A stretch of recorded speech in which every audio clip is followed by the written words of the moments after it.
Fox News hosts Melissa Francis and Lisa Kennedy Montgomery suggested on Wednesday that former Vice President Joe Biden was fed questions and read his answers off a teleprompter during a recent news conference, echoing President Donald Trump's bogus accusations. Following the presumptive Democratic presidential nominee's Tuesday afternoon press conference, which concluded with a Fox News reporter asking Biden about his supposed cognitive decline, the president took to Twitter to claim Biden knew the questions and still couldn't answer them. In a Wednesday morning tweet, Trump took his conspiracy theory even further, outright accusing the ex-beep of reading the answers from a teleprompter, adding that Biden was given the questions ahead of time, just like crooked Hillary. During Wednesday's broadcast of Talk Show Outnumbered, host Melissa Francis immediately latched onto both of the president's talking points while analyzing Biden's performance. If you were watching yesterday, he said that he wants to stop appealing to the then he sort of paused for a very long period of time and was trying to figure out he was going to finish that sentence.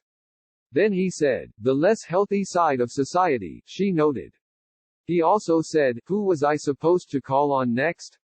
She went on to say that she forced herself to watch the presser because they are normally so boring, saying that it was amazing since Biden's eyes were kind of empty as he wondered aloud which reporter he was supposed to call on next.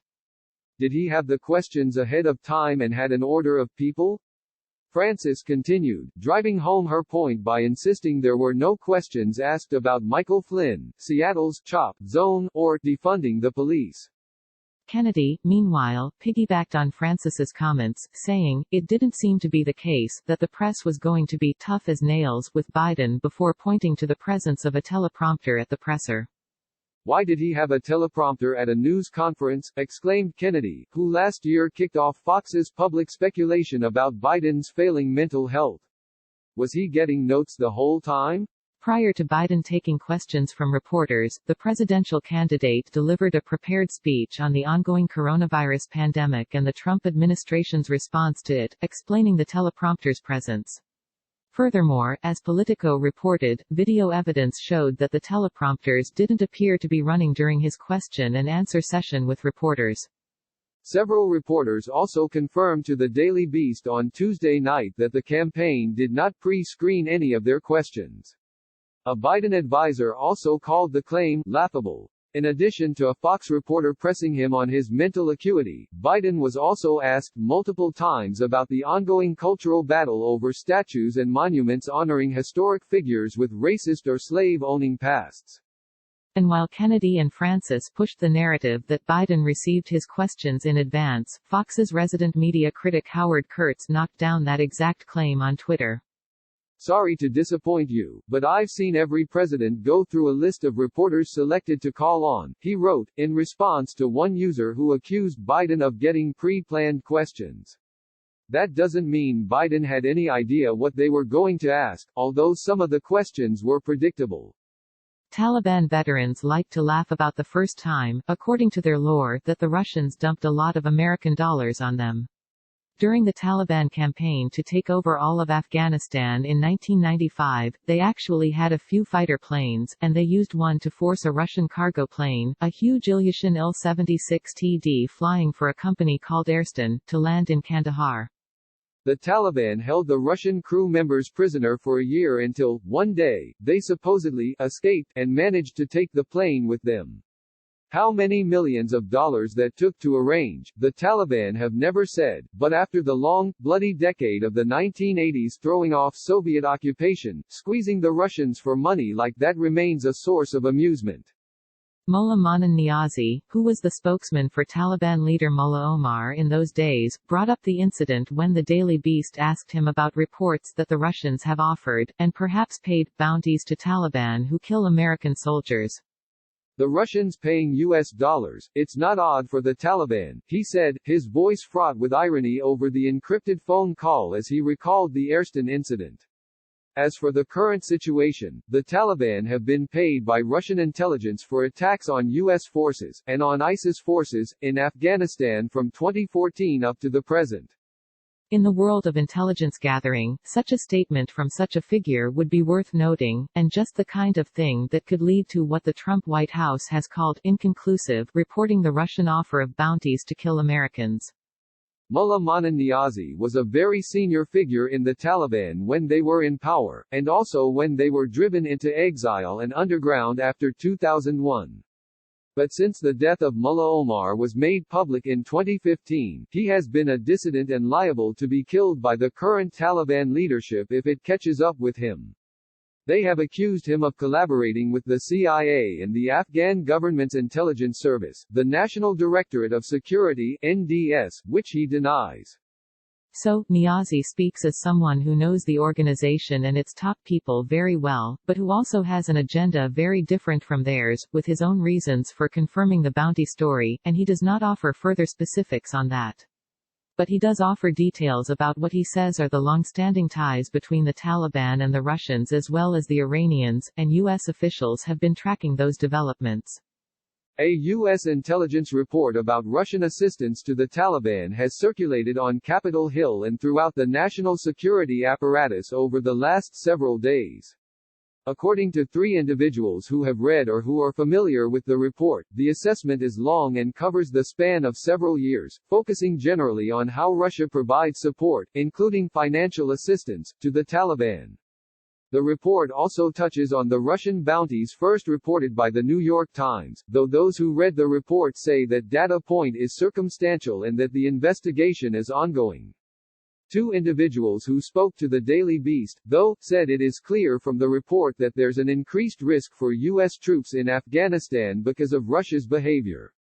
In important ways, this classified report mirrors an unclassified document produced last month by the Congressional Research Service which offered a crisp summation. In the past 2 years, multiple U.S. commanders have warned of increased levels of assistance, and perhaps even material support for the Taliban from Russia and Iran, both of which cite Islamic State (ISIS) presence in Afghanistan to justify their activities. Both nations were opposed to the Taliban government of the late 1990s, but reportedly see the Taliban as a useful point of leverage vis-a-vis the United States. We introduced 2 Taliban to the Russians undercover as businessmen, said Niazi looking back on operations when he was still part of the Taliban insurgent leadership. They went to Tajikistan and Kyrgyzstan. With Russian-supplied funds, we purchased oil, wheat and flour and imported it to Afghanistan and then sold it there. That's how we converted Russians' funds to cash in Afghanistan. Both men, contacted by the Daily Beast, vehemently denied such activity. I don't want to comment, I don't even want to talk about Niazi, said one of them who, as a matter of fact, pays frequent visits to Moscow. Niazi is our enemy and playing into the hands of the NDS. Other monies come through the Hawala system, which originated in India and is used throughout South Asia and, now, in many other parts of the world. The U.S. Treasury notes Hawala is distinguished by trust and the extensive use of connections such as family relationships or regional affiliations. Unlike traditional banking, Hawala makes minimal, often no, use of any sort of negotiable instrument. Transfers of money take place based on communications between members of a network of Hawaladars, or Hawala dealers.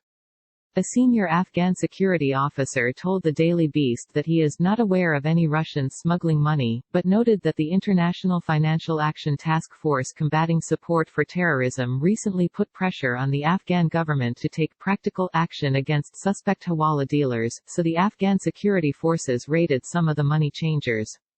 Many sources, including Mullah Mana Niazi, note the Russian and Iranian roles supporting the Taliban in the fight against the so-called Islamic State in Khorasan, aka ISIS-K or ISIL-K.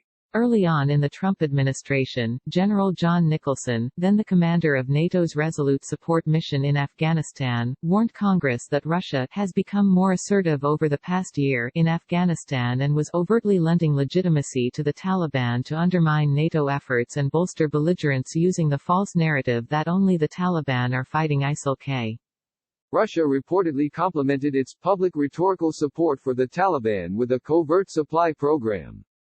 The Washington Post reported that year that U.S. intelligence believed Russia had sent machine guns to the Taliban. An anonymous military source told the Post that the U.S. had found Russian-provided weapons areas where the group was waging war on coalition forces and ISIS's Afghan affiliate had little presence. "We've had weapons brought to this headquarters and given to us by Afghan leaders," who said, "This was given by the Russians to the Taliban," Nicholson said in a 2018 BBC interview. "We know that the Russians are involved." Indeed, various Taliban have told the Daily Beast they were quite proud of the guns they were given as gifts or rewards, whether for specific acts or simply to cement relationships, is unclear. In 2018, Russia denied reports that it sent any arms, but Russian Special Envoy Amir Kabulov admitted that Moscow had established contacts with the Taliban because it was seriously worried about possible terror threats for the Russian mission and Russian citizens in Afghanistan. But in September 2019, Russia elevated its talks with the insurgents to a formal visit by a Taliban delegation in September. According to a well-placed Taliban source, after some of the group's representatives made a trip to Moscow, they were given 30 state-of-the-art guns, apparently large-caliber sniper rifles powerful enough to shoot through walls. "I personally saw 3 of them in Helmand," said the source.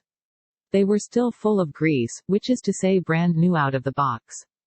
As military scholar David Kilcullen points out in his recent book The Dragons and the Snakes, How the Rest Learned to Fight the West, the U.S. obsession with its global war on terror after 9/11 created an opportunity for Russia and other hostile powers.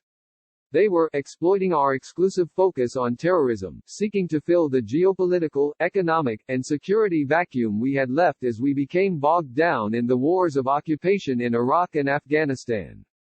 In the present day, it serves Russia's interests to keep the United States bogged down there, despite official Russian statements to the contrary. What others call hybrid warfare, Kilcullen defines somewhat differently as exploitation of situations in flux, which certainly is the case in Afghanistan with a U.S. president determined to declare he's made a complete exit, even though there are only 8,600 U.S. troops left on the ground at the moment. Things that are in limbo, transitioning, or on the periphery, that have ambiguous political, legal, and psychological status, or whose very existence is debated, are liminal, writes Kilcullen. Liminal warfare exploits this character of ambiguity, operating in the blur, or as some Western military organizations put it, the gray zone. That, precisely, is where the Russians have learned to thrive. With additional reporting by Sam Brody.